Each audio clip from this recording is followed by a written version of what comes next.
podcast. You can watch, you can be with us. That's true. All right, we are live. Hello, Internet. We ready to go? Just say go and record. Yeah. All right. 3, 2, 1, record.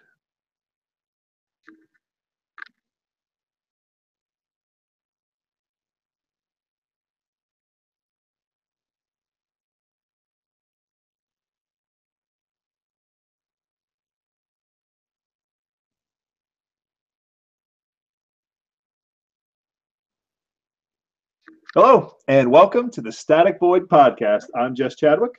And I'm Chris Gomez. And we are your hosts.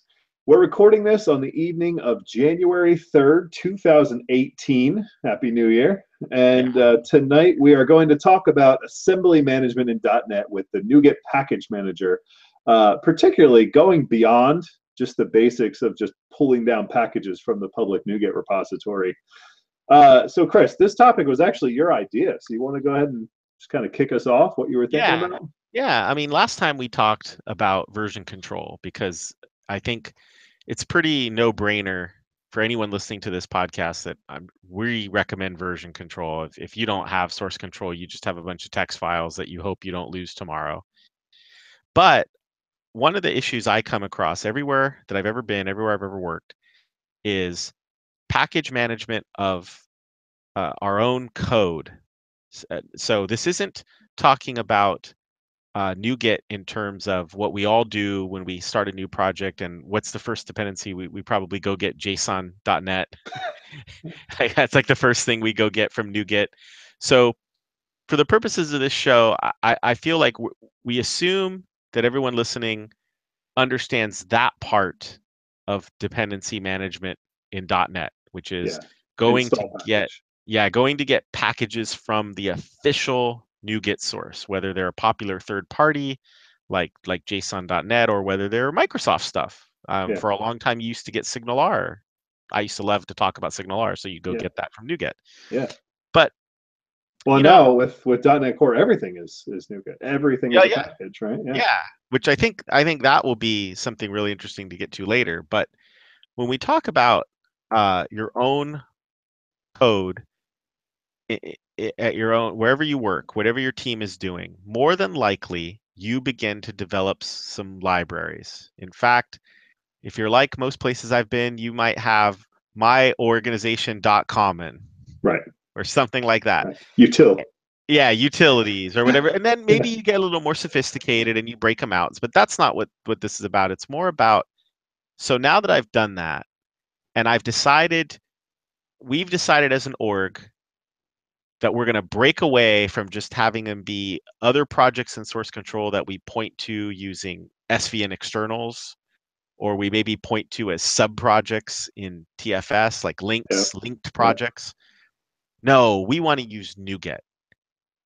We think we should just pull our packages in just the way we pull in Microsoft packages. And I think a lot of folks get stuck, like, okay, well, what's the first thing we do? I keep hearing about, like, there's MyGet and there's Artifactory and there's or do you just host your own, or like what do you do? How do you start? Yeah. No, I think it's important if we kind of jump back probably about 10 years ago, because NuGet was introduced, I think it was about 2008. If I have that right. If it was, now, do you remember the original name when they first announced it? Oh, no. Oh. Remember, they announced it. They said, introducing NuPack. NuPack, yeah, right. And Phil Hack was, I mean, it was Phil Hack. As far as I know, it seemed like it was Phil Hack's project. Like, it was really important. And then they said, whoops, somebody else is claiming that they've already got that copyright, trademark, whatever. It's not NuPack, never mind. NuGet. And hey, it's a good thing that name is important to .NET developers now, so it's a good thing they got that right. Yeah. But yeah, I remember it came out. I wish I don't know if it was maybe about 10 years ago. No, actually, it might be 2010, so about 8 years ago, in 2010. Yeah, but anyway, it's been around for a long time, right? And I remember giving user group talks and CodeCamp talks about, you need to be using NuGet, and that was back in 2012, relatively early on, um, because it is just so powerful, right? Being able to manage these packages, because the alternative, or the common alternatives that people were using before package management in .NET were, I need an assembly. You're on one team, I'm on another team. You're producing some assembly. Maybe it's that common assembly. Maybe you're in a completely different company across the world, right? Maybe you're a vendor that I'm using your components or something. But you've got an assembly. That's what you give to me. That's my dependency. I want to bring it on my project, and now I need to build. Right? I need to build on my local machine. I need to build on a build server, Right. whatever. I need to compile. And in order to compile, I need to point to that assembly.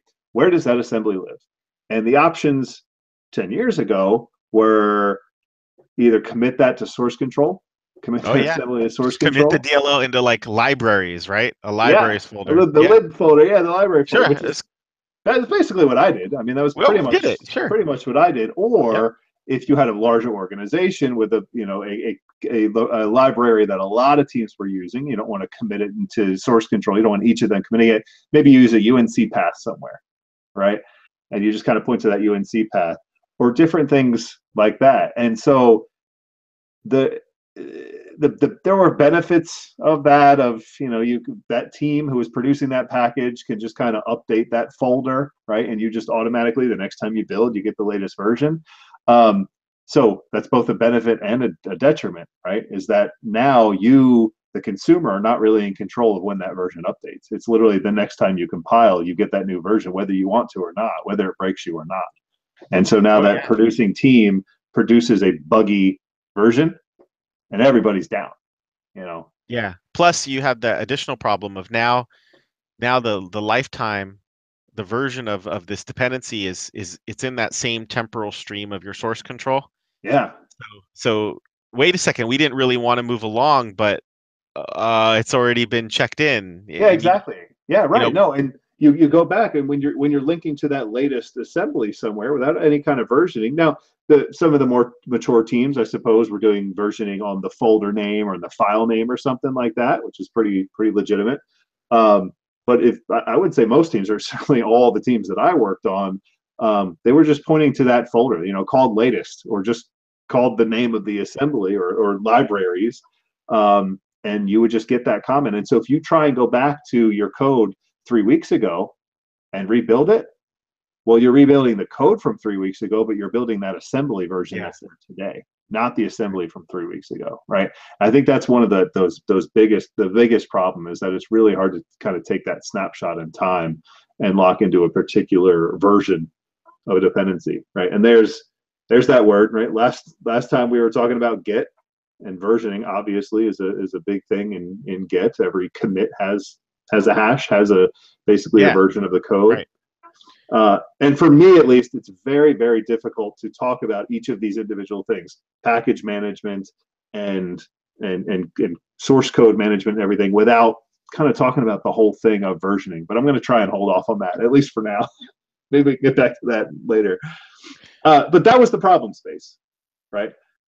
And so NuGet comes, and it helps with that. And now you're talking about producing your own libraries, right? So first of all, NuGet comes, and you're able to get JSON.NET, right? And all your favorite third-party and open source libraries are just there. And basically it's an easier way than going to a website and clicking the download button and unblocking the zip because it wasn't secure because you downloaded it from the internet, and then extracting it into some folder. And then what do you do with it? Commit it to source Right, control, copy it right. to a UNC path somewhere or something. Yeah. The other So thing it's an that was easier going way of on, doing that.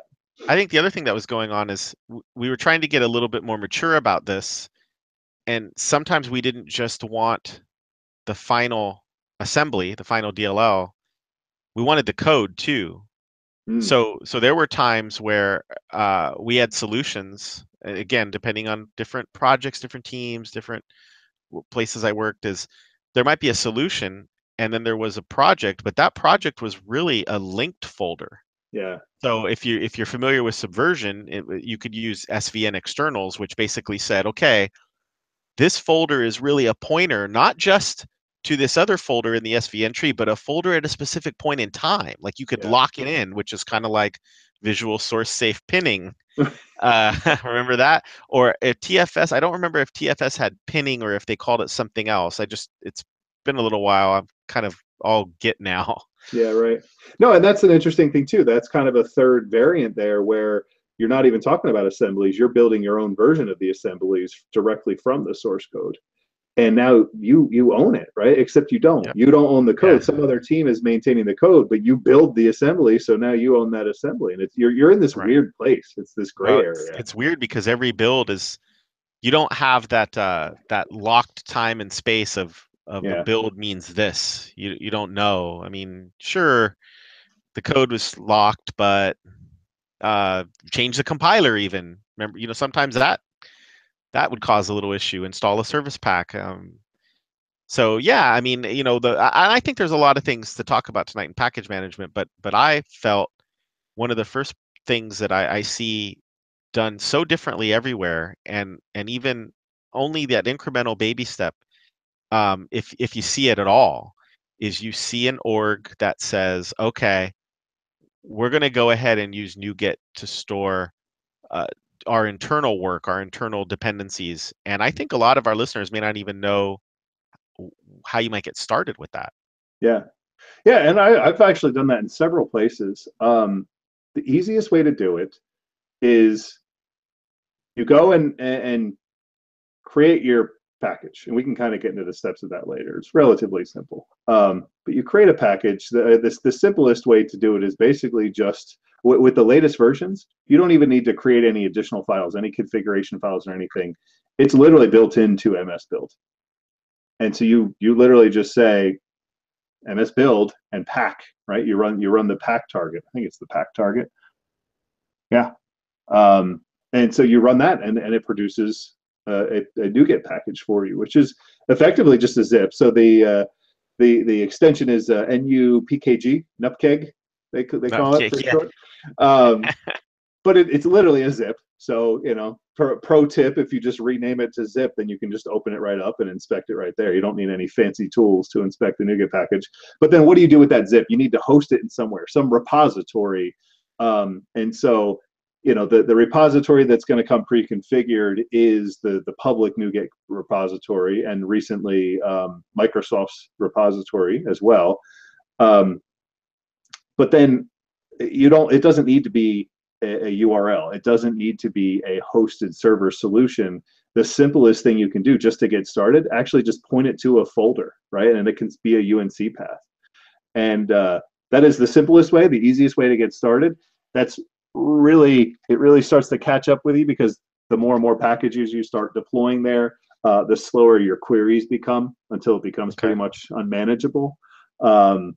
Because what happens there is, in order to do a search, NuGet literally does a file search through all of those files, whereas if you are hitting a URL, if you're hitting a NuGet server, then the query is more of an API, and you're kind of querying a database of all the packages that are available. So the search is a whole lot quicker. It's basically instantaneous.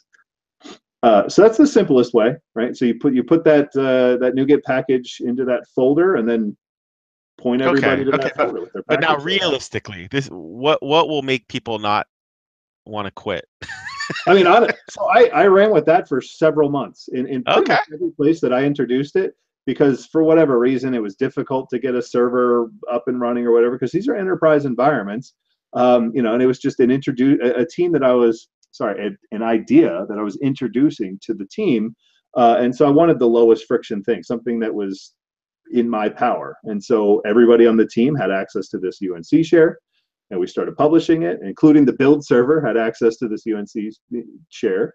So I started publishing it to the UNC. Everybody pointed to the UNC, and it'll last you a couple months before it really catches up with you. Obviously, depending on how many builds you're doing, it takes a couple hundred before it starts getting slow. So you can actually get pretty far with that. The next step is, to your point, what you're getting to, Yeah. the longer term strategy. You set up your own NuGet server. And there are steps online. We can link to it in the show notes, but on the NuGet docs, it's literally file new project, create a web project, install package NuGet server. and that's your NuGet server. And you point it to a place on your file system, and it's looking for a local file system, but obviously you can point it to a UNC path or something, so you're not storing packages on a server. But however you want to do it, it is a web server. It points to somewhere on your file system, and it goes, and like I said before, it indexes that file system, the packages in that file system, and now it gives you pretty much the same exact API that NuGet.org has, or Microsoft's NuGet repository has. And so now that's your package source, the URL to that website, that API. And now you're up and running. Okay. Now, you think it's a good practice for I mean, to get this all, you want this to all be part of your, like, a CI process, right? Every commit.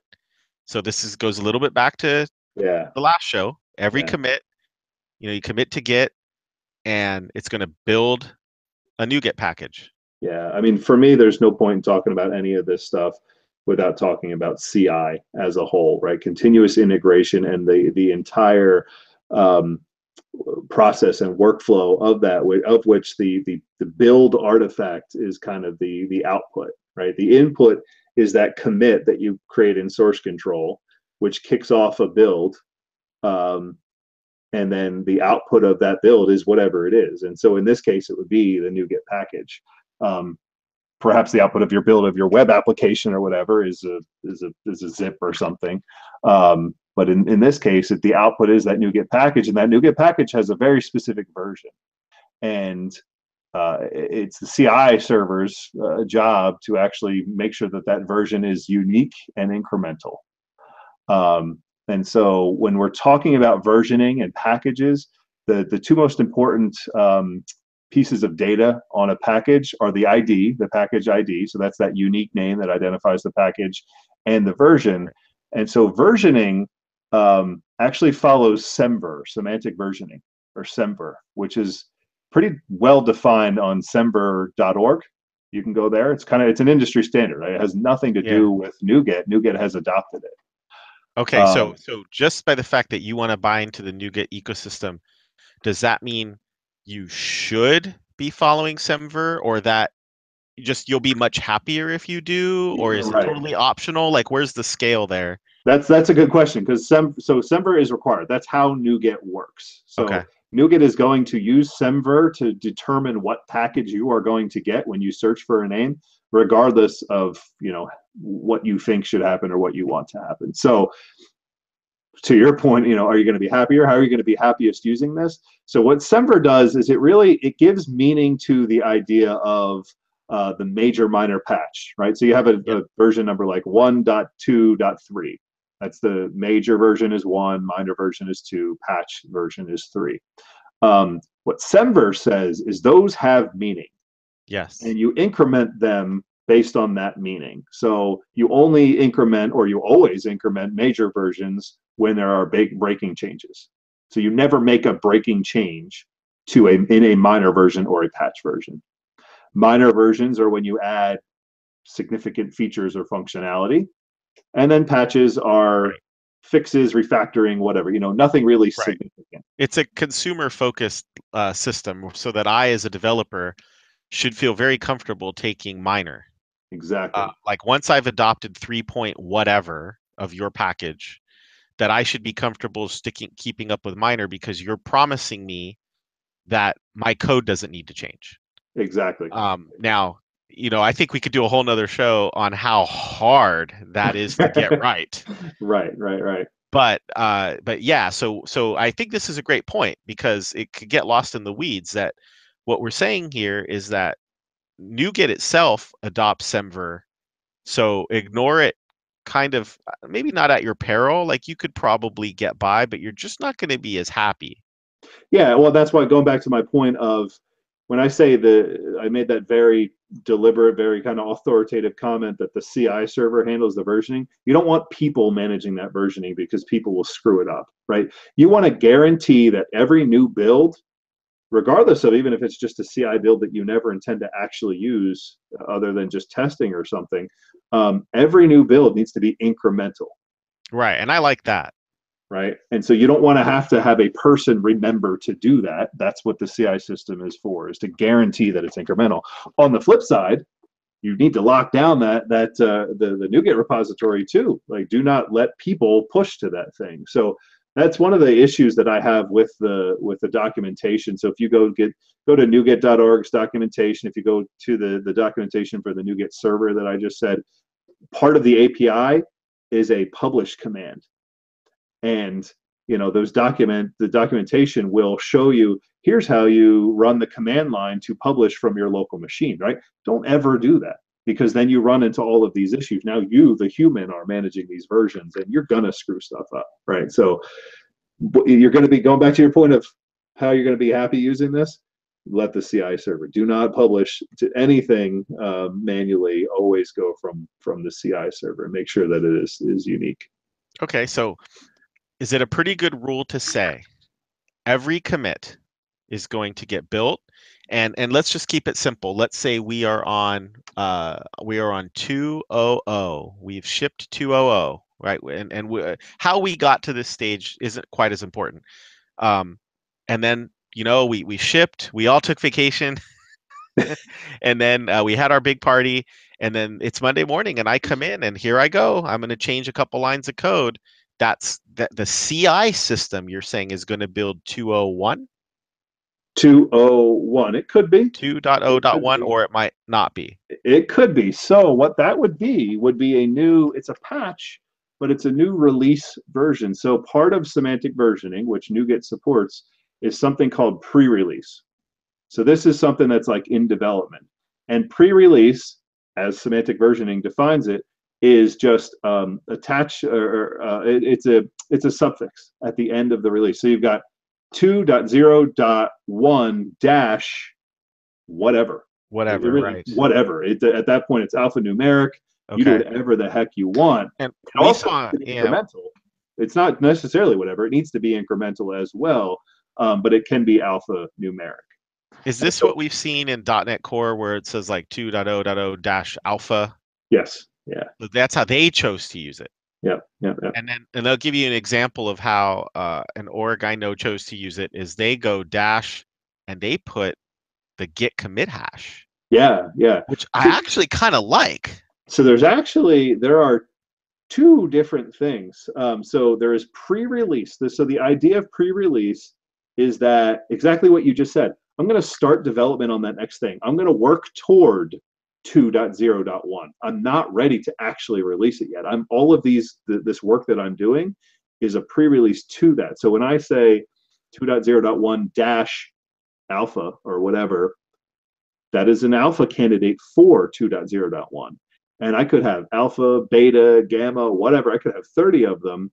And then when I'm ready to release 2.0.1, then I take off that pre-release tag and I actually release it, right? It is the 2.0.1 that I've been working towards. So 2.0.1 dash alpha is actually the working up to 2.0.1 final. You just would never say dash final. Exactly. And so I might have been confusing that git hash. Maybe I'm confusing that with the plus nomenclature, which I think we're about to. Yes. Okay. And then on top of that, either in addition to or instead of that, in addition to that is metadata. So it's a concept called metadata, which, as you just said, that's the plus sign, plus whatever the hell you want, right? And that means absolutely nothing. That's not, it doesn't matter into the versioning scheme. It doesn't affect how NuGet will pick a version, right? So if you say plus, use the plus sign, 2.0.1 plus A, and then 2.0.1 plus B, NuGet's not going to treat them any differently. And that's not versioning information. So in my case, and I may have been incorrect when I said I think that it's possible that org that's what they did, is they said 2.0.0 plus the git hash. Yeah. And I just remember really liking that because it ties it back nicely. Yeah. I loved how I don't care if the system was in production, in dev, in QA, or throwaway. Yep. I could say I know the bits that built that. I'm positive. Yeah, and what's also cool about that? You can kind of go back and you can create things like release notes or something, right? You can actually go back and see what were the commit comments for that hash by storing it in the actual metadata right there. So it's pretty interesting. So again, you can use that. You can do pre-release.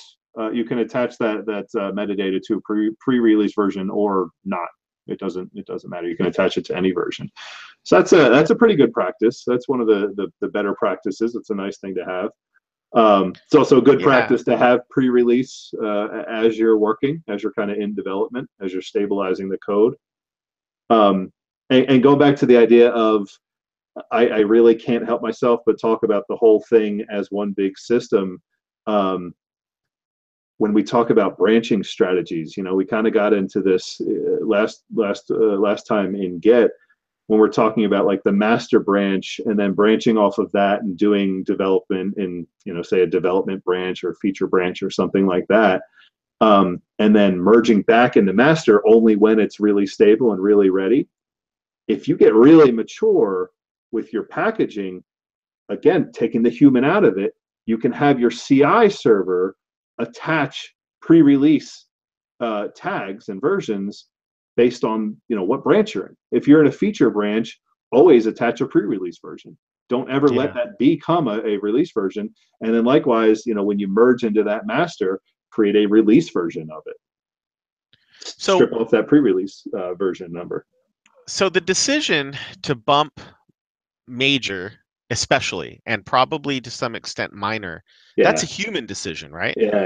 It So always has so been for me. I've never really found a good reason not to, right?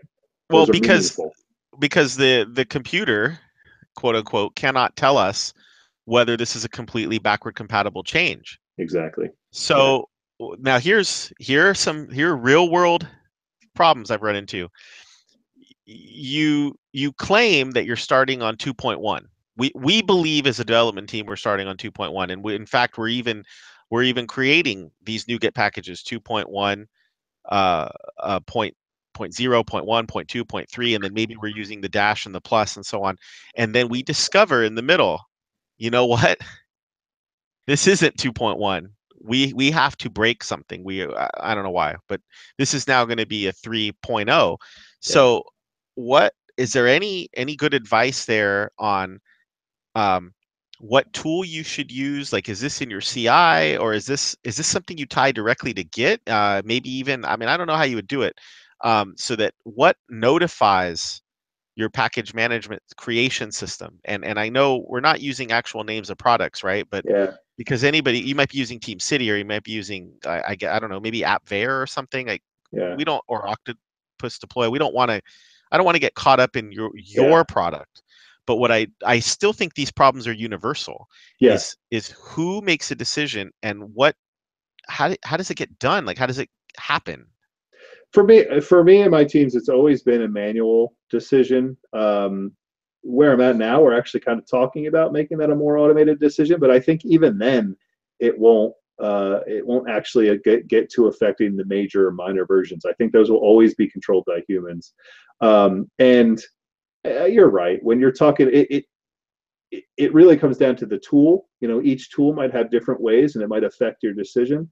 I think the universal answer is it's kind of simplest and easiest to just commit that into source control. And so I've done that usually with MS build properties in the project file or something like that. Has been the simplest for me, or committing it into some file that's in source control, right? A version.txt file or something like that gets fed into the build. And again, when you're talking about TFS or Team City or any of these others, they generally offer different ways to manage this. A build parameter or something like that. That's metadata that you set outside of source control. But source control is kind of the universal thing. It's always there, and so that is one way to do it. But if your tool offers the ability to kind of set a variable for that build, that's generally a better way to do it. And so that's one of those things where you just kind of set it. You set maybe the major and minor, and then let the CI system increment the patch. Um, and then when you're ready to upgrade or even downgrade, if you're, I thought where you were going earlier was we're working on 2.1, but then we realize there's an issue with 2.0 in production, right? We got to go roll back and do a hot fix. For me, and again, this is where we're talking about the whole ecosystem as a whole. You can't just talk about one part. Go back in that Git history, go back and find that commit that's actually in production right now, branch off of that. In that branch, or as a parameter on the build for that branch, depending on your tool, you can then go and change the version number on that build. And so you can now be building out of that branch, you can be building 2.0 dot hotfix, right? While you have parallel development on 2.1 or 3.0 or whatever you're talking about. Does that answer your Okay. question? Yeah, because I think the issue that I've run into before is I've seen teams like try to do this in a completely automated fashion, Yeah. meaning like we'll have Git tags, like so the human tags Git and tags it like 2.1.2, and that informs the build system. Like the build system will actually look at and walk the commit tree and say, okay, well, here's a commit, and I walk it back to the latest tag that, oh, 2.1.1. So now this must be 2.1.1 point whatever. But the problem is that's so automated. It's almost, I'm not saying I don't like it, but it's almost too automated in that when you make the decision later, how do you make the decision that, oh, wait, this wasn't supposed to be 2.1, it should have really been 2.2? Yeah. Well, right. I mean, and that breaks my rule of humans shouldn't be doing that, right? So to paraphrase what you just said, the way that the package gets built is when a human goes in and tags it, right? It generally, when I've seen that approach taken, that builds and version numbers and packages are triggered when someone goes and tags something. So, in other words, a person has to do something in order for a package to get created with a version number attached to it. Yeah, And so, first of all, that's manual because a person is doing something. It's also error prone because it's manual, because a person is doing something and people screw up. And so that's where I prefer for me, the middle ground is what I was just talking about before, where a person does something, but they do it once, or they do it at very important points in time. So when am I ready to go to 2.1? That's when I'm going to go and I'm going to manually update that. But then all the 100 builds I make off of 2.1, the patches that I make, those will increment automatically. The system will increment them. And like I said earlier, you can even get a little bit more mature, a little bit more advanced and talk about pre-release stuff, based on building off a branch or something like that. And so, but yeah, all of that after the major and minor, for me, that's one of my rules, right? After the major and minor, everything is handled by the CI system. But major and minor have always been, for me at least, manually managed, but infrequently touched. You shouldn't need to touch them in yeah. order to affect the version number. The only time you're touching them is when you very deliberately want to increment and go to the next minor or the next major. Okay. All right. So we talked a lot about versioning, and I think versioning ties in to your source control. I think you got to think about them. They sort of live side by side. Whatever your Yeah. source control management is going to influence your versioning. Yep. Um, I mean, unless if there's anything more, maybe move on to something else like how NuGet has grown, right? Because NuGet, in fact, at the beginning, if I remember correctly, NuGet wasn't just to deliver assemblies; it was also being used for quite some time to deliver client side, specifically like client side JavaScript. There was a jQuery package. Yeah. I think there eventually ended up being an Angular package. The SignalR team was delivering the JavaScript client, and in order to support that kind of stuff, that would not just all it really did was just put files in your project, and Yeah. that was weird because uninstall. What does uninstalling mean in a case like that? Number one, and number two, the other thing that was weird about it is I think NuGet used to support running scripts that would tweak your project for Yeah. you. Yeah. I mean, So it could literally do anything, right? It could yeah, it yeah, could, yeah. it could technically change a registry setting on your system. Right. So when you're talking about the anatomy of a NuGet package, what's in that NuGet package? So if you take a nupkeg and you rename it to .zip and then you open it up and you look through, there are a number of folders that can be in there, and that kind of delineates what type of content is in there.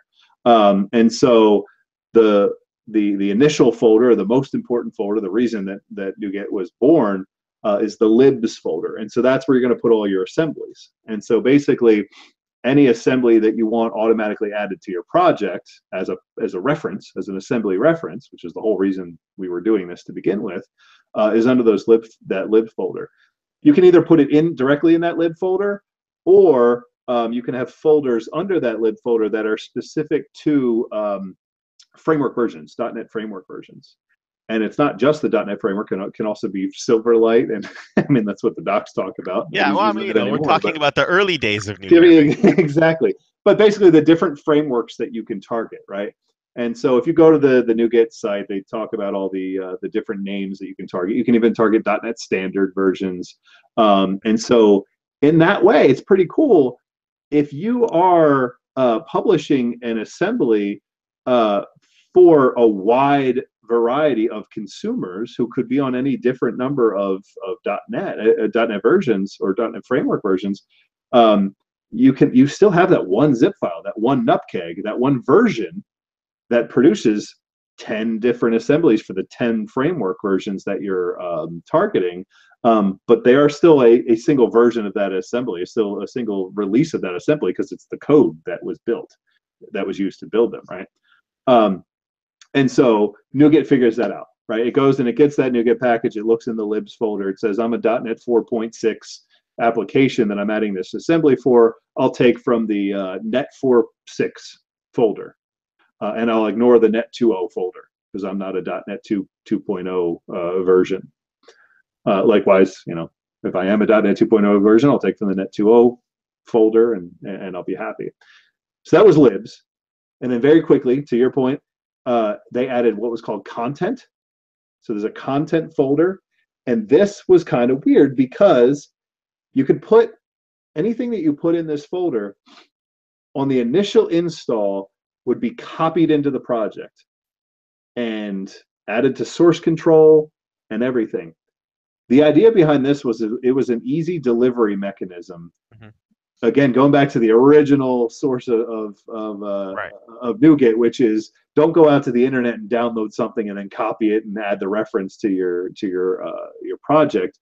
Have a tool do that for you. Yeah. If you're a developer in Visual Studio land, we're gonna have a place for you to find this stuff. Right. And so very quickly I'm just gonna say it was abused, right? Yeah. It was abused, but yeah, us .NET developers, we like to say, hey, Microsoft gave us a solution. Let's use it for everything, right? And it was a good channel for, well, I'm getting JSON.NET from this. Why don't I want to get JSON.js from this too? Why not? Right. Like, why not just get jQuery? And I mean, Microsoft even kind of led the way there because you file a new project. And started doing it. Was getting jQuery from NuGet. And it was getting Angular from NuGet and stuff like that. Yep, in the project template. But it was weird, and I guess instead of dwelling on it, I just want to kind of clarify for everyone that we don't generally the content folder is it A, still supported in NuGet, or B, it's basically deprecated, like don't do this. Well, yeah. I mean, you shouldn't use it. I believe it's still supported. I just used it the other day. It was for an older version that I was using, so it was definitely still supported in that version. But you really have to be careful. It's deprecated. It's definitely. I mean, I don't know if it's officially deprecated, but it's certainly not recommended. Right. The main reason is because of what I just said. The way that it works, like it's on install, it adds content to your project. From then on, that content is then versioned, like control it. Yeah. It's source control. It's independent because when you restore, right? So we haven't even talked about this because we're kind of assuming people know. But when you add a NuGet package reference, NuGet adds that reference to your inventory, the NuGet config, the packages config file, and then you commit your source code, not the DLLs, right? That's the reason we're doing this. And so then when you go and you pull your source code out, let's talk in CI terms, when the CI server goes and checks out your source code, the first thing it does is a NuGet package restore, which goes and downloads all those NuGet packages, extracts them, and now you have the assemblies there, right? All of your references are fixed. When you do that NuGet package restore, it does not re-extract or re-add that content that's in that content folder. So you can't do the same. You can't treat them the same as assemblies. In other words, if you have a NuGet package with content in it and you do not check that into source control, so you have the jQuery library, right? And you're getting that through NuGet packages, and then you say, "Hey, this is a NuGet package." It gets restored on the restore, right? So I'm not going to we'll just blow it away. I'm not going to check it in. Well, that doesn't work. Right. The NuGet goes, it pulls the jQuery package. It's there, but then restore says, "Oh, this is content. It's already installed. I don't have to do anything." So it was kind of a bad idea, maybe. What it it was does trying do, to solve a problem that maybe wasn't solved at the time for .NET developers, because I don't know that NPM had risen to its current glory. And heck, we didn't quite have Bower yet. And actually, that may not be true, but it certainly wasn't going to be a tool that .NET developers were touching. At least I don't think. So I think instead of, I don't know if I want to get too caught up on it, because what it does lead into is that NuGet isn't just for libraries anymore. I have seen, and maybe you can go into detail, I have seen a couple things that I find really fascinating. For one thing, a unit testing framework can be installed via NuGet that links right up to Test Explorer. New language features like, oh yeah, I want C#. I want to use C#6. A couple VS Studios ago, I want to use C#6. Well, just go install the NuGet package. What? Right? Like, how does it? Or it adds like analyzers. So it seems like there's more that's getting done with NuGet that either digs into Visual Studio, but even besides just Visual Studio, because this is important when it comes to .NET Core, isn't it? Is like, I can get new language features this way, even if I'm not using Visual Studio. How does that work? No, you know what? That happened to me when I was using the beta bits of Razor Pages recently. And the designer was all screwed up. I mean, not designer, the red squiggles on my HTML in my Razor Pages were all screwed up. It was just not working. And I went to GitHub. I submitted a PR, or not a PR. I didn't fix it. I submitted an issue. And then a couple weeks later, they say, "Oh, this is updated in the new version." I said, "Oh, I got to go download Visual Studio," right? Because we've been conditioned that these kind of designer features are built into Visual Studio. They said, "No, just upgrade the package." Lo and behold, you upgrade the package, it's a different experience. Everything works, and this is this is code analyzers and IntelliSense and stuff, and it's managed in this NuGet package. It's pretty awesome. So there's a couple different folders, right? We got libs, we got content. I'm going kind of historically here. The next thing that we had that was added was actually the build folder, and this is, you could add custom MS build targets and property files. And so if you wanted to kind of extend your project file, so I've used this a lot where I want something common to happen, say post build. So ironically, I have a project out there called NuGet Packer that adds an MS build target that is the pack target. That's before it was built into MS build now. And so that was my way of helping my team build NuGet packages, is install this NuGet package, and then next time you build, you'll create a NuGet package magically. Like, it's just there, right? You don't have to do anything else. Just install this package and you're done. And that was through adding an MS build target. And then there was the analyzers folder. So in the analyzers, we're not going to get too deep into how analyzers actually work, but needless to say, they're just assemblies that Visual Studio knows how to use. And .NET Core, the compiler, the compiler uses them too, right? Sure. Whatever. They're assemblies. Exactly. They're assemblies that contain, information about how to analyze your code. And you can ship them as NuGet packages. And so obviously Microsoft is probably the biggest consumer of that technology in terms of producing these kinds of packages, but you can create your own analyzer and you can publish it through a NuGet package. And then the last one is the tools folder. So the tools folder, kind of like the content folder, you can just put whatever the hell you want in there. So this is where if you want to distribute, so you want to add a unit testing support on the console or something like that. Or you want to have a unit test runner. This is how they initially did things like XUnit or even NUnit. Traditionally, before NuGet, you would go to the website, the NUnit website, download, Right. install this, or at the very least, extract it to some folder, right? And then when you wanted to run it, you would go and run it on the command line. You'd have to worry about the path and everything. With the tools folder, anytime you add a reference to a package that has the tools folder, that tools folder, when it gets extracted, is now added to the path that project can see. And so if you say nunit.exe in your tools folder, now all of a sudden you can reference that from, say, an MS Build target or something. You can add an MS Build target that says post build or on the run unit test target, go ahead and execute this path, execute nunit.exe. It also you can in this tools folder you can add I think there's scaffolding tools and things like that. That's actually a different package type, which we don't necessarily need to get into. But Yeah. basically, this is where you put your executables, right? They're not assembly references. These are the tools that you are using at design time, at development time, not at runtime. Yeah, so NuGet's really grown up. I mean, Yeah, and what's curious to me is like I said, I'm seeing more and more it's being used internally as well to start with those common libraries. But then, as your team or your organization matures on this, you stop calling them common, and they actually, well, then you probably start calling them service. But then eventually they really are segmented out, and they represent key services and features, key libraries that are reusable, or at least you're trying to yeah, get them to be reusable, and that's yeah, actually really hard. Like, yeah.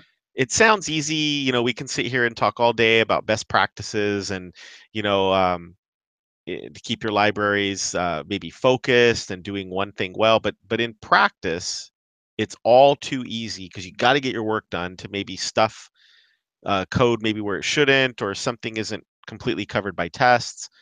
And so that kind of leads me into um, inevitably what happens is I have a main project, some kind of host projects. This might be a website, it could be an app, who knows what it is. And it's taking on internal dependencies. So my org.common business framework or whatever. Mm-hmm. Mm-hmm. And in the midst of doing my job, I I, I wish that I could step through my code and then go ahead and step right into the NuGet package, because for some reason there's like some coupling there where I want to watch the code flow through. Maybe there's some variables I want to watch change. I You're talking don't about know. debugging. So basically we're talking about debugging, right? Yeah. And I think one answer to this is often, well, should you really need to do that? I mean, your library's workings should be covered by its own tests. Yeah, right. And that's fair.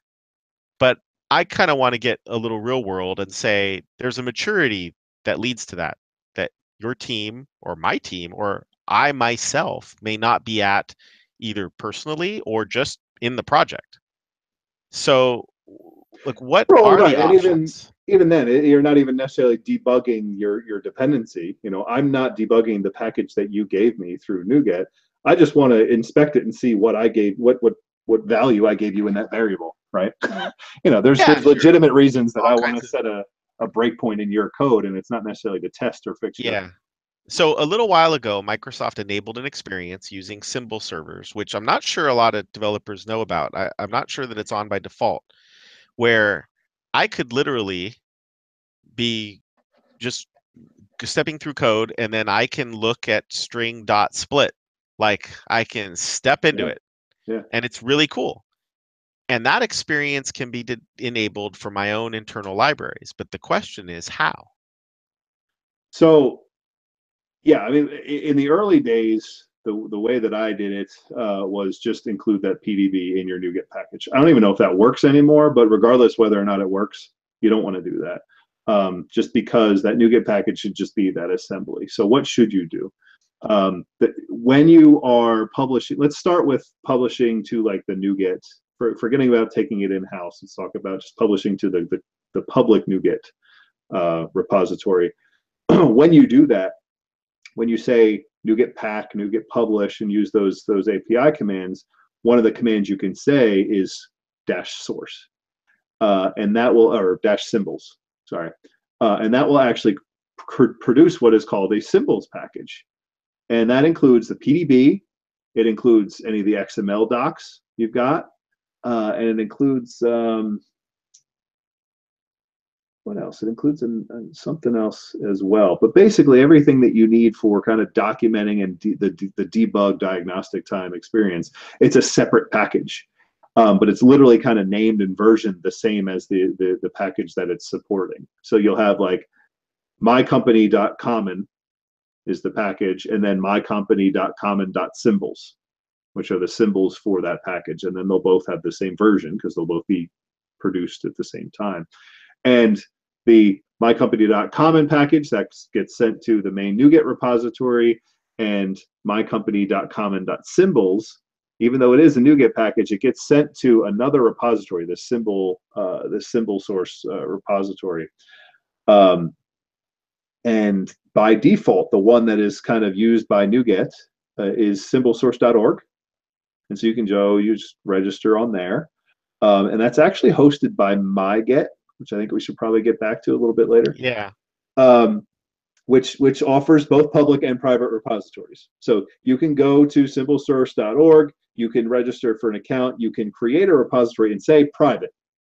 So meaning the public can't see it, the internet can't see it, but you're still shipping your code, or at the very least your PDBs and stuff, out to a public server. They're leaving your firewall, which a lot of places like where I'm working now, that's just not an option, right? Everything has to be internal.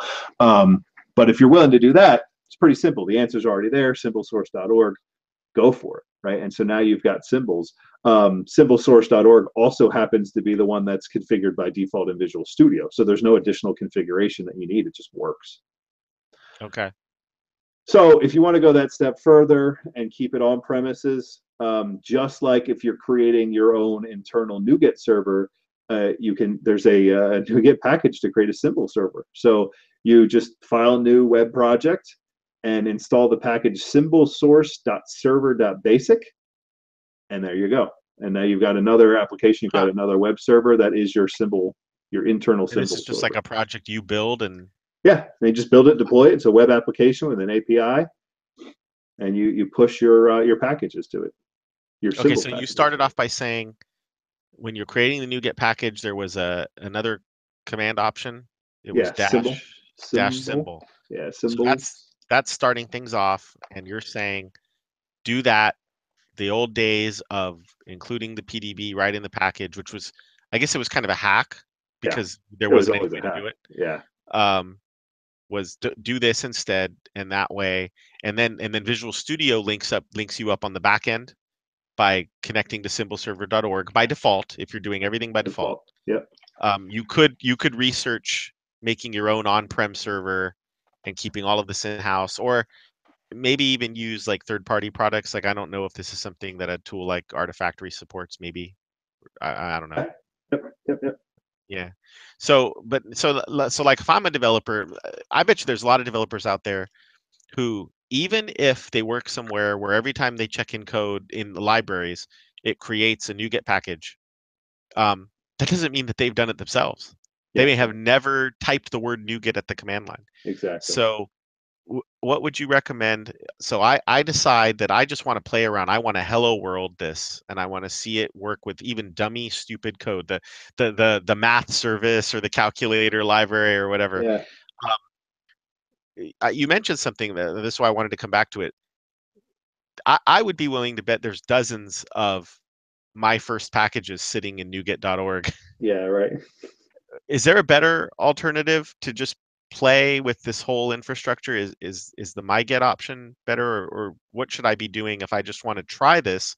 And yeah, I'm going to be using the public infrastructure because I want to see it work, but don't we all have to have that experience to Right, learn? right. So it depends, right? So Okay. it depends on how far you want to go with playing with it. So taking it all the way back to the beginning, the easiest way to play with it is what I described earlier. Create that NuGet package locally and just copy it or publish it, X copy, whatever, to just a UNC path and add that as your Okay. package source, right? And you can actually use that as a production solution for a little while, right? It doesn't get painful for a little while. But you're going to pretty quickly grow out of it, and then you're going to want to move to that server. And so now your choice is: do you want to keep everything on prem? If so, you're going to be creating that NuGet server, and if you want those symbols, which I highly recommend, you'll be creating that symbol source project and deploying those two things on prem and managing your packages on prem. Or if you want to go out, um, there's a bunch of different options. It seems the most popular is MyGet. So this is, what is it, myget.com, I guess. Um, and so there you can create your own package feed, your own package repository. And so that's what you can publish to. And like NuGet.org, basically you get your own private NuGet.org, and you can control access and all this stuff, right? You can have tokens to access it and everything. So this is, some of the third-party vendors, the component Okay. vendors who want to create NuGet packages, but they want to control who has access to it, and that's kind of like their licensing model or something. You can sign up for an API key or something to access their feed. Is this myget.org? Because Myget.org, I yeah, just went to myget.org probably. and I get a really nice looking best in class package management. Boy, Myget.org, yeah. So there's a myget.org. handful of them. There's I there's know they're not the only also one. So I believe it's ProGet. right. And ProGet, I think, is also something you can install on prem. Yeah. So, and then there's also different, other than just the roll your own, as I described earlier, which is kind of the simplest, the easiest way to do it. Yeah. There are other alternatives. So I've used Artifactory in several places. That seems to be the winner. The big thing with Artifactory is it's not just NuGet. It's anything, NuGet, npm, maven, whatever. It's an artifact management system, including your build artifacts, right? So when your build produces like a zip of my web application that is going to be versioned and it's going to live forever, so I can review it, that too will live in Artifactory. Your Docker containers, as you stamp those out, and those are the output of your build, those can live in Artifactory. And then, so I haven't used the other ones. I haven't used things like ProGet, but yeah, I mean, there's several different options for hosting these things on prem, but ultimately they are NuGet repositories. You're going to do the same things with them. You're going to publish, and you're going to search them and consume them. You're going to restore from them. So do you today, do you always set up this infrastructure with the symbol servers and so that a package is technically debuggable? Is that that's part of your standard toolkit? That's not necessarily my step zero. My step zero definitely includes creating a NuGet package, but not necessarily the symbol package. I don't really have a good answer for why. It probably Okay. should. Well, no, I just wonder because I think Yeah, a lot of times, we all get into habits, and then yeah. maybe the reason why it's not one of your habits is because this wasn't there and you get 1.0 or 2.0. The symbol Uh, source stuff had to kind of come along, right? yeah. No, I think the better answer is that me and my team just produce perfect code that Well, never needs right, to and be it's debugged. it's all covered 100% by unit tests, Yeah, and they're yeah, always passing, so you don't right, ever have to. Yeah, sure. right. Except that And none of and that's actually true. well, I think, and that's the thing is because I think the easy answer for us on a show like this is to just say like, well, really, do you want to be stepping from one to the other? Like, shouldn't you be covering your library with tests? But the fact of the matter is, day to day, it's hard to get to that Zen-like place. Yeah, yeah, So that's yeah, why I asked. But yeah. I mean, I'm hoping that these are some practical tips for someone who, we use NuGet day to day, and we go get packages from Microsoft day to day, or we might even go get our own internal company packages, but we never stop to think about like how should we version this stuff. Um, or how do you set this stuff up in the first place? Because you figure there's some guru in the workplace that figured it out, Yeah, right. and no one else knows how it works. And All then, right. forbid that person from going on vacation or leaving, like Right. you're in trouble now, Right. because that's even the CI infrastructure can be that way too. Like, oh my gosh, who set that up? Oh, right. So And one of the big reasons for that is there are so many options, right? There's so many CI servers. There's Jenkins. There's TFS. There's TeamCity. There's a whole bunch of them, and the answer is going to be fundamentally the same. At the underlying it all is just a regular MS build and maybe executing a couple commands like NuGet pack or something like that. Um, but the way you're going to instrument that, the way you're going to configure that is going to be different for each of these tools. So I think that's a little bit of the explanation for why there's not just here's how you do it, because it's going to be here's how you sure. do it for TeamCity, here's how you do it for TFS. And just to go back to that real quick, we mentioned kind of on-prem solutions or different package management solutions. I can't believe that I forgot TFS. So the reason I forgot is I've never actually used it, but as I understand, TFS has NuGet package management built in. So I've seen demos. I've never used it, but I've seen demos of using TFS source control, which you can also use Git in TFS, um, and using that the TFS build in a CI manner. So you commit into TFS in either Git or TFS source control, kicks off the TFS build, publishes to the built-in TFS NuGet repository, and it just doesn't even leave that system. And then that is your NuGet repository, and that's both in the cloud, obviously in the cloud and on-prem, because they are more or less the same thing these days. So TFS, if you're using TFS, it should be there. You can just start using it. Yeah, and then all of this stuff is in the Visual Studio Team Services, Yeah, yep, the yep. cloud-based system, right? Cloud So version, yep. so I guess what we're saying is your package management system actually begins with your version control system, and that's why Yeah, we talked about that last time. yep, And you want this to be as automated as possible, and learn about Semver because NuGet really adopts it. So you want to make sure if you know breaking changes, the major number stays fixed. If there are some breaking changes, that's got to increment. We talked a little bit about automating or identifying a package maybe based on some metadata. Like I mm-hmm. liked the git commit hash, Mm-hmm. and get a symbol server set up so that you can quickly debug. Just because here's why this came up is I wonder how many people listening to this show, uh, you're in this situation where you've taken a dependency and now we want to debug into it. So what do? You remove the reference locally Yep, and yep. then go Yeah, take yeah, the direct reference to the DLL, and then when yep, you try to debug into it, Visual Studio says, "Where's the PDB?" And you go, "Oh, it's right here." yeah, Or, "Where's the source code?" "Oh, no, it's right here." yep, And so you hardwire it, you jimmy it up, and a lot of us may know how to do that, and I wouldn't be surprised if a lot of us listening don't know how to do that, yeah, yeah, but because you can. And my whole point, and the reason I wanted to ask you about it was, wow, if you set it up as part of your developer infrastructure, yep, then with a symbol server and your NuGet packages publishing, your NuGet builds or publishing servers, then this all just becomes, it just works. yeah. It's And just there, especially if you're using simplesource.org, which is already configured in Visual Studio for you right now. You don't have to do anything else, right? yeah, yeah, So yeah, I mean, you have to go and register and set up the feed and everything, that one-time deal, and then you yeah, got to add that to your build command right, as you pack and as you publish. You run those yeah. NuGet commands to pack and publish. You also have to use the symbols flag to publish, but it's really not that difficult. It's a one-time investment once you've got it set up. It's just there. It's there if you need it.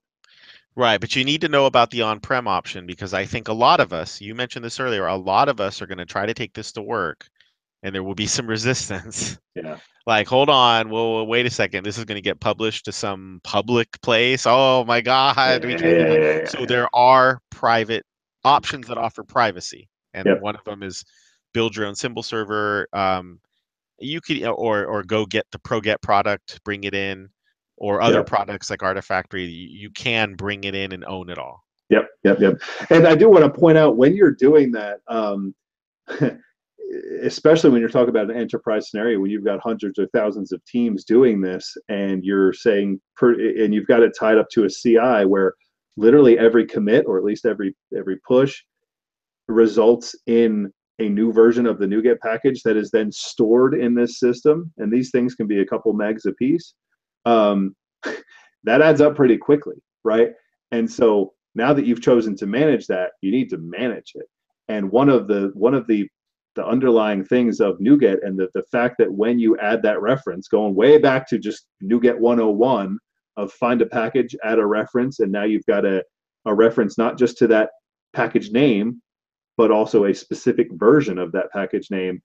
The next time you go and build, whether it's tomorrow or in 4 years from now, that version needs to be there. That package needs to exist on that server in order for that build to work.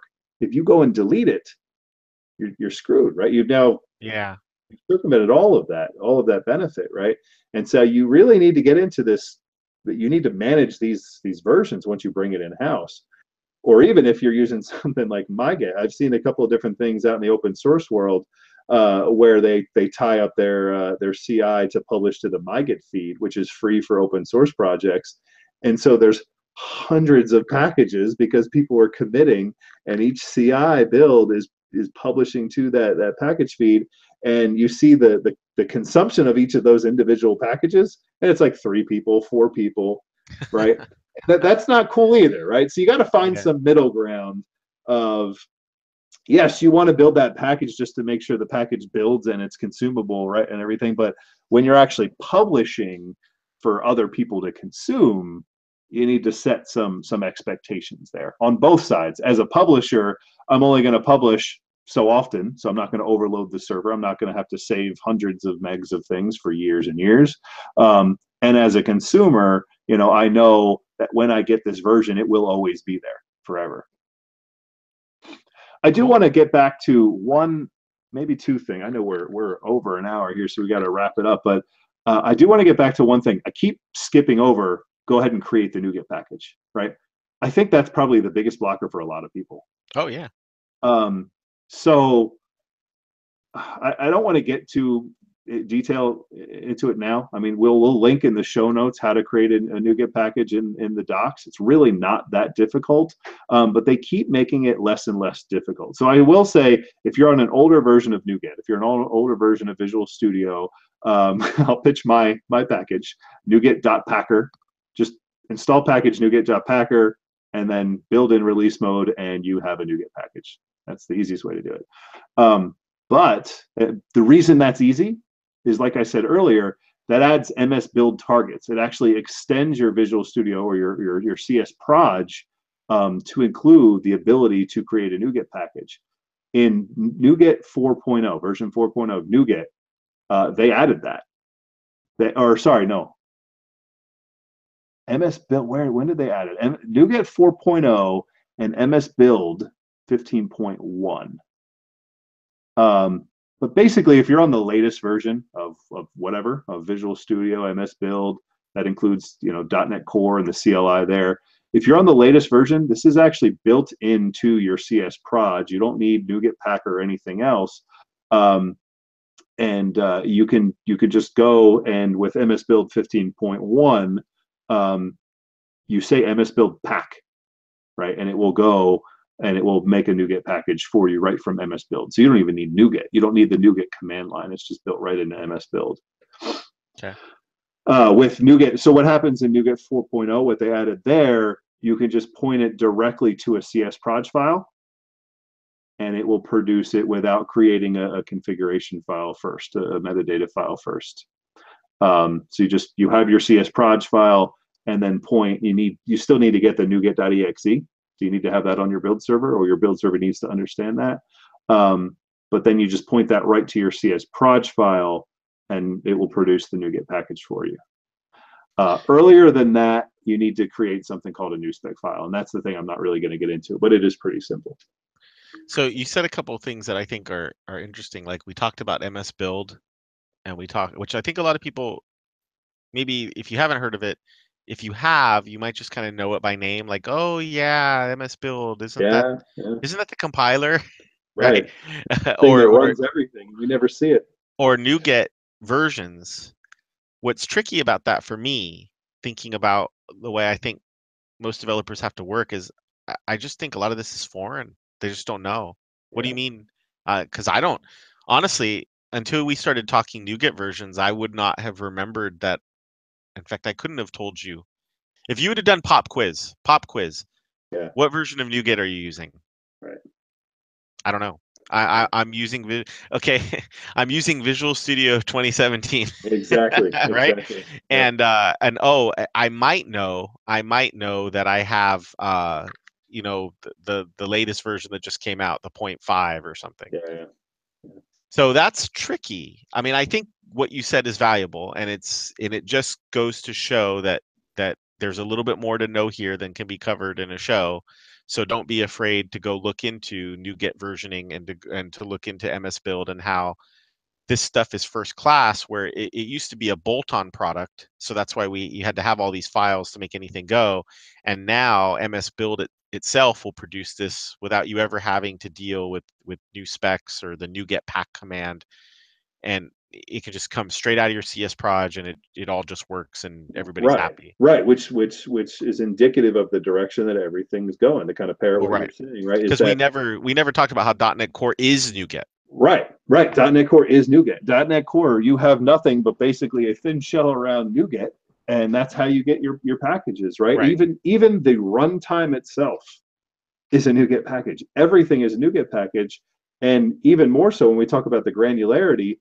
Every assembly, what we call assemblies today, DLLs, every assembly is a NuGet package. They're Right. basically synonymous, right? Every assembly is wrapped in a NuGet package, and that is the thing that gets shipped around to the point where I would expect in the next couple of years, especially in the .NET Core space, these assemblies become this kind of under this thing that happens under the covers, and we don't even really see them anymore, right? Because we're dealing in this higher level concept of packages, which, as we mentioned earlier, can include a whole bunch of things, Yeah. and it's just easier to manage those things. And then assemblies, the DLLs are just the thing that happens at runtime, right? They're the reference that actually runs at runtime. But as developers, what we interact with are packages. Yeah. And Well, that's what we produce, right? And today we're used to producing DLLs. It's going to get easier and easier to the point where it was recently just added directly into MS Build.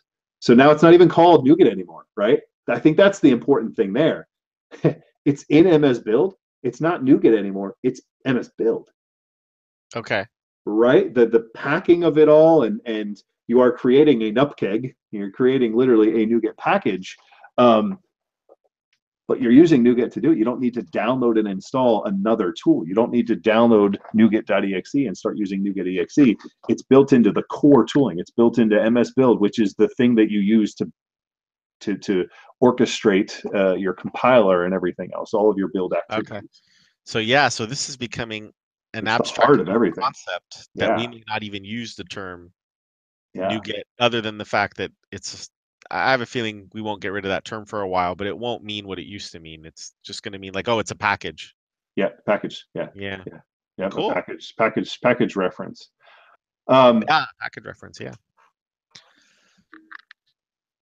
awesome. I have I have one more topic that I want to get back to because it's I want to tackle another thing that is difficult for particularly enterprises who have to deal with these shared libraries at scale. They have a real problem getting over, and that is GAC. This could be another episode in itself. This could be an hour. Yeah. But I just want to spend like 5 minutes on it and just kind of talk about uh, when we're talking about NuGet packages and package references, and I've been talking a lot about it in the context of CI, build time, right? That doesn't necessarily have to affect the fact that you choose to continue to use GACT assemblies in production for whatever reason. I think kind of going back to the future and the direction that everything is going, .NET Core packages, explicit references, everything is clearly going to bin deployments, meaning everything for your application is in that folder and it's not in any system level folders or anything. That's the clear direction of .NET Core in particular. even Microsoft, if you Google GAC in the docs right now, it explicitly tells you, nah, you shouldn't really be using GAC anymore. It used to be literally a recommended best practice. And Yeah, now right. Microsoft themselves are saying, nah, you probably don't want to do that. Yeah. But regardless, if you have chosen to do that and you still want to do that, you can still mix and match. You can use NuGet packages to manage all the benefits that we talked about, the versioning and everything, the avoiding committing assemblies into your source control. You can still use NuGet packages for the build. And then when you deploy your app, just don't deploy those packages in your bin folder and rely on the GACT assemblies that live in the server if you want to do that. I just want to kind of throw that out there. You can mix and match. I'm not recommending you do that. I'm just saying it works. Yeah. Yeah, right. Well, I mean, that's the big difference between .NET Framework and .NET Core too, is .NET Framework, you installed it onto the server. Yeah. And I always even kind of make the joke now, like it infects the server and changes the registry, and Yeah. .NET Core is, while they do have a shared framework solution, it's still just a bunch of packages. Yeah. And the big argument that I cannot win so far right now, I'm having a difficult time having, is security or performance updates, these critical updates that we've got this common assembly that's used by thousands of applications, and we just found a security hole in it, and we want to be able to patch that security hole in the shortest amount of time possible, right? And we don't want to rely on the application teams doing anything. And so it's so much easier to just have the owner of that assembly go and create a new build, and then the engineering team, the ops team, just goes and rolls that out across all the servers. Yeah. And then the app team comes in the morning, right? This all happened at 3 a.m, and the security hole is patched, and the dev teams come in the morning and say, hey, everything's looking great, right? The best argument I've been able to come up with is you don't really want to change application teams applications underneath them without testing and everything, but it doesn't really hold a lot of water if you're talking about a true hot fix, which is very targeted just to that one thing, and it's pretty well tested. Then and you want to roll it out pretty quickly, there's still pretty good argument for GAC. But that's really, as far as I'm Yeah. concerned, really in that big enterprise scenario, right? If it's any kind of smaller organization where you're talking about dozens or hundreds of applications, it's kind of easy to just redeploy them. Well, and supposedly the new enterprise architecture is something that might be container based, right? So, Yeah, right. There's no such, self-contained, yeah, right. self-contained deployment. Right. So this problem needs to be solved anyway. We're clearly going away from GAC as an industry, and by GAC I mean just representing system level, not necessarily just specifically the .NET implementation of shared assemblies, but system level global configuration and libraries and stuff, and very clearly going to isolated application level managed configuration and libraries. Right. So cool. Awesome. Anything else? Is that a show? Yeah, that was a lot of stuff. That was a lot of stuff. We're an hour and 17. Yeah. I think it was pretty good. And so, you listener, what do you think about NuGet? Have you used it to manage your own packages, or go even beyond to deploy tools, or anything that we talked about in this episode or haven't talked about in this episode? Any tips or tricks that you've used that you want to share? As always, if you have a topic you'd like us to discuss on the show, we want to hear about that too. So please leave us a comment on the website, staticvoidpodcast.com, and let us know what you think. We'd love to hear from you, even if it's, the show sucks or this is Yeah. awesome, whatever. We Yeah, want to tell hear us what from you're you. doing out there. Yeah. Chris, thanks for the chat. Yeah, this was great. And thank you, listener, for spending the time with us. We hope that you enjoyed it, and we look forward to seeing you next time on the Static Void Podcast. Awesome. I don't know if these shows keep getting longer and longer or what. I think Well, it's, I you know what, realized the hour and 20 is under an hour and a half, so it's not too long, at least in my mind. But it's certainly longer than an hour, which is really, I think, the sweet spot. So Audacity recorded the wrong mic. And it doesn't sound good at all. It's very echoey. Very echoey. Ugh, I'm gonna have to figure out how to play with this. It recorded it off of the webcam there. Yeah. Well, that's ironic because that's what the Hangouts is recording as my webcam. Dang it. I noticed it like at the hour mark. I don't know how that happened though. Yeah. I'm going to stop the broadcast. Goodbye, Internet. You don't need to hear this. See ya.